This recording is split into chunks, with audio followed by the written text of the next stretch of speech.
Hello and a very warm welcome to this review show on day 3 of the Mumbai test, and the way things are at the moment, situation looks bleak for New Zealand after they need 400 runs at the end of day to have any hopes of winning that test match. But leave that, India need 5 wickets to win this, so it ends up being a formality for India. And this after India had declared with a lead of 540 runs.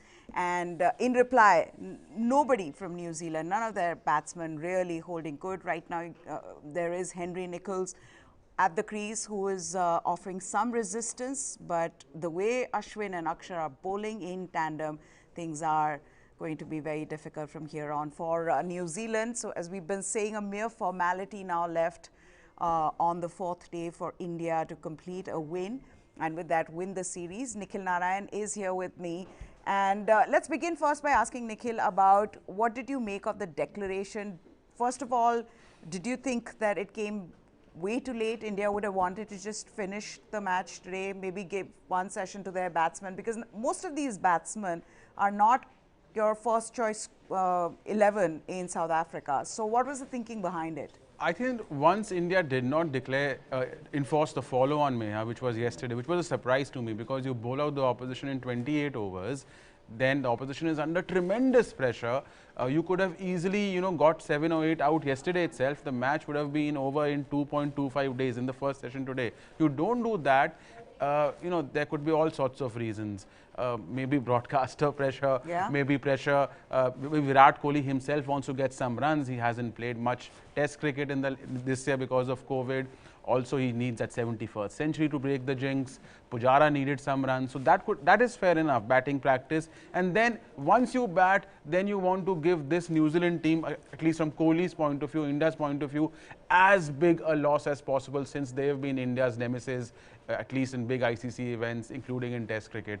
So I get it what he's doing, and there is no cyclone in the Arabian Sea. Right. So yeah, but the sense one got from watching today unfold is that here is India bossing this test match, and how to the extent of almost bullying this team that had beaten them in the World Test Championship final.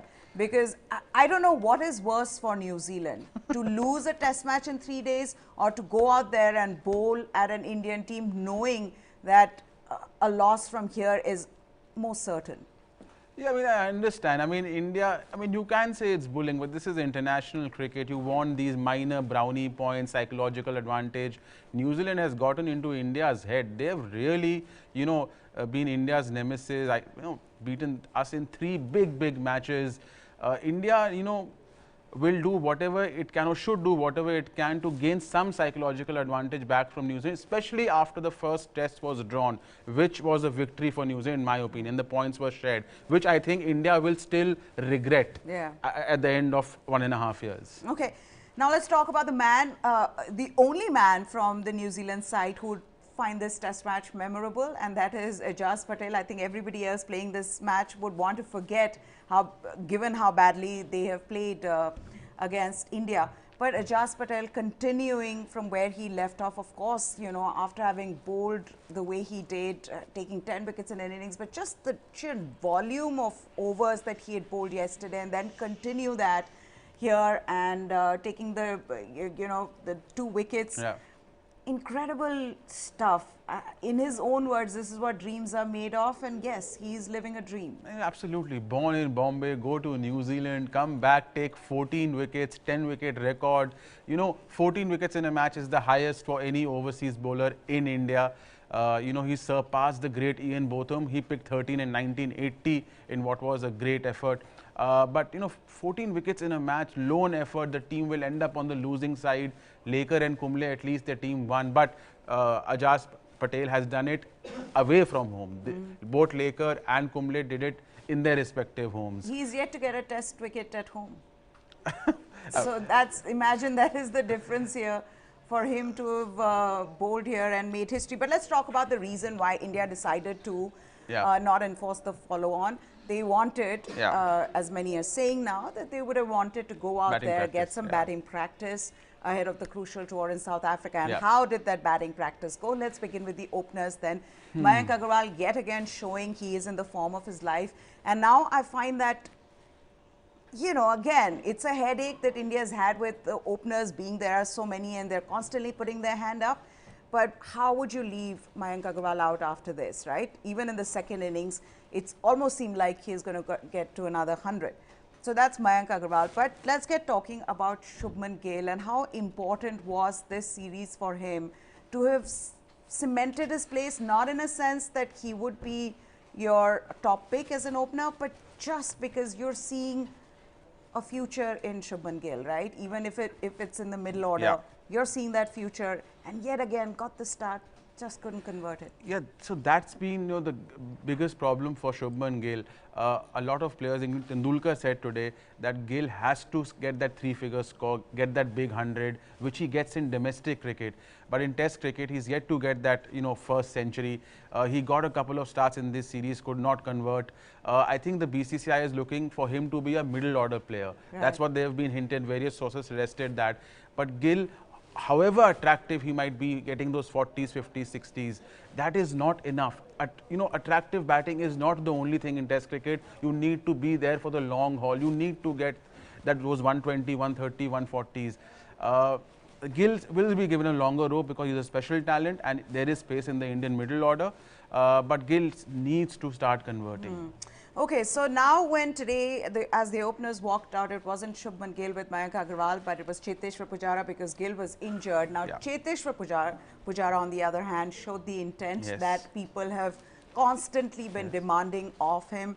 Do you think that the way he began and went about his innings, that would have given him confidence? Yes, full marks for intent and approach. Attacked the spinners, used his feet brilliantly. 47 runs, 6 boundaries and a 6. He's been questioned for his run rate in the past in India. Although again he would be disappointed. Great opportunity to get that big score. No century in India since 2017 now versus Sri Lanka and Nagpur he got. It's been 4 years.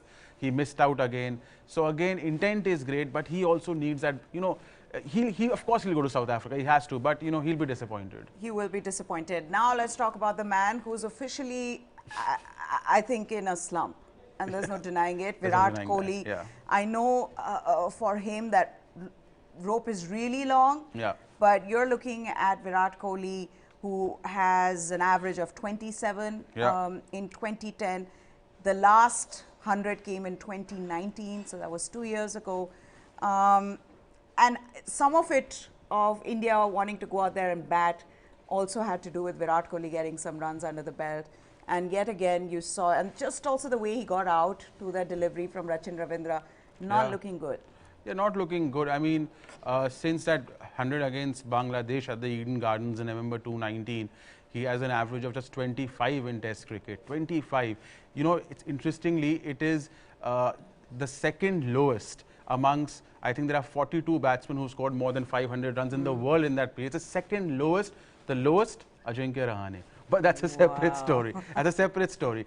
But, so that is a big problem for India, that Virat Kohli's slump continues. And in Test cricket, in T20, he's done very well. In ODIs, he's done well, not got 100. But Test cricket, forget the 100, an average of 25 for a batsman whose overall average is still above 50.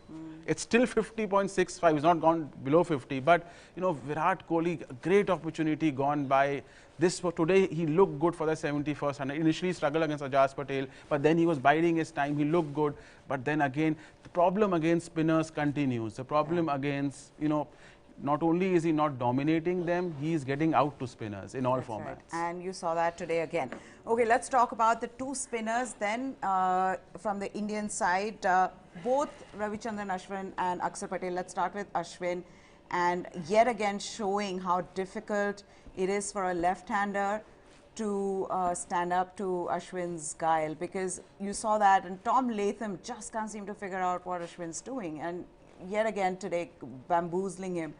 And I feel like that augurs well, given that Ashwin is going to be your first choice. He's been among the wickets. He's just overtaken Harbhajan Singh as, with 418 wickets. all is looking good, and I think 51 test wickets or 50 test wickets in the calendar year for him as well. Brilliant stuff. Absolutely. Ashwin is looking, at his best. He has more variations. His record against New Zealand is stunning. Some 58 wickets in India against New Zealand, 7 test matches with already, 6 5-wicket hauls in an innings. He's already taken, 7 wickets in this series, in this match, sorry. He's taken down 13 wickets in this series. So he's absolutely, brilliant. And his record against left-handers is well documented. Perhaps the greatest spinner against left-handed batsman in Test cricket history, and that is some record. So Ashwin is at his peak, and he will now definitely be the #1 spinner for India overseas, a title which had gone to Ravindra Jadeja in the recent past, but now it's Ashwin. That's right. And you could expect, Ashwin is going to be there in the side that plays in South Africa, and possibly Jadeja in that side if they go in with 2 spinners. But Ajaz Patel, once again, I think, it'll come down to how do you leave a bowler who's bowled so well since his debut, has been exceptional, though in Indian conditions. How do you leave him out? And I think that will be the case in South Africa. He'll sit out. Ajaz Patel and Mayank Agarwal are in the same boat. Yeah. Whatever Agarwal does, Rohit and Rahul will open for India. Whatever Ajaz Patel does, R. Ashwin and Ravindra Jadeja are the first 2 choices for India among spinners. Patel has been brilliant, not only with the ball, 9 wickets, very accurate, very restrictive, also useful runs. Useful runs in the entire series, 40s, quick scores. So, and he'll be very handy in South Africa. I think he'll make the team because we'll carry a big team, but I don't think he'll make the cut above Jadeja. It's just, those unfortunate things. I don't know what to say about Ajaz Patel. He's done everything he could.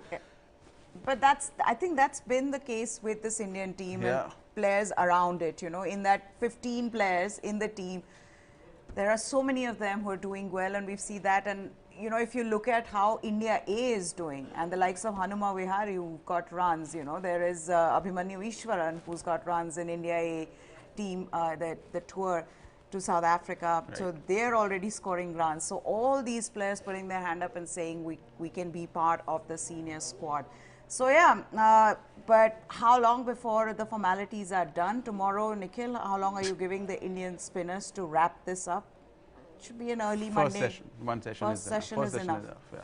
That's right. But I just have to also talk a little bit about, before we go, about how New Zealand must be feeling, especially when it comes to their bowling. Because yes, Ajaz Patel has bowled beautifully, but that also is in complete contrast to how their bowlers have bowled, be it Will Somerville, Ravindra, yes, got wickets, but not up to the mark.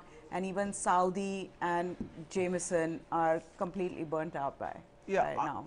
Unfortunately, Meha, for them, Saudi and Jamieson brilliant in the first test, and Ajaz Patel brilliant in the second. So they haven't done brilliantly together. And that is why they lose the series 0-1. If Saudi, Jamieson, Ajaz had done well together as a bowling unit, maybe the series scoreline would have been different. But they have shined individually, but together they haven't done well. So just a little bit of wait as well. Tomorrow, hopefully, India will register that win soon enough so that Nikhil can take all of us out for lunch, the whole desk. Because remember, World Cup, you did say something about one of your predictions about India losing. And they didn't. Okay. I've forgotten what it was, but I think that's what we're looking forward to. But thank you so much, Nikhil. That's it for today. So India need 5 wickets to complete that win, and with that win the series against New Zealand. We'll get you all the latest from the world of sports right here on News 9 Digital. For now, goodbye. Thanks for watching.